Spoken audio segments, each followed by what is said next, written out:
सो hey guys, कैसा आप सभी लोग, उम्मीद करता हूँ सब बढ़िया होंगे। बहुत सारे बंदे मुझसे कमेंट भी करते हैं और जो बंदे मुझको जानते हैं वो भी पूछ रहे हैं कि हारिस भाई ब्लॉग नहीं आ पा रहे, क्यों नहीं आ पा रहे वीडियो।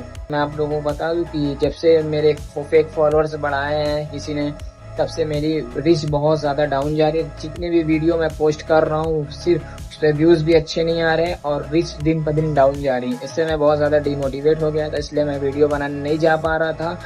फिर भी अपन ट्राई करेंगे, इंशाल्लाह छोड़ना नहीं है अपने को। जितना हो पाएगा अपन ट्राई करेंगे। अब मैंने डिसाइड किया कि मैं न्यू आईडी बनाऊंगा, उस पर मैं प्रॉपरली पोस्ट करूंगा। बस भाई यही रिक्वेस्ट है भाई, जो भी कर रहे हैं फेक फॉलोअर्स मत बनाना यार। भाई सारी मेहनत मेरी बेकार चली गई थी। जो भी भाई कर रहा है फेक फॉलोअर्स मत करो भाई, बहुत ज़्यादा बुरा लगता है भाई। मेरी साल भर की मेहनत थी, सब पानी में चली गई मेरी मेहनत। ठीक है गाइस, यही रीज़न था, इसलिए मैं ब्लॉग नहीं आ पा रहे थे, वीडियो नहीं आ पा रही थी, यही रीज़न था। फुल सपोर्ट दिखाना अपने भाई को। अपना ख्याल रखना। Bye bye, take care guys.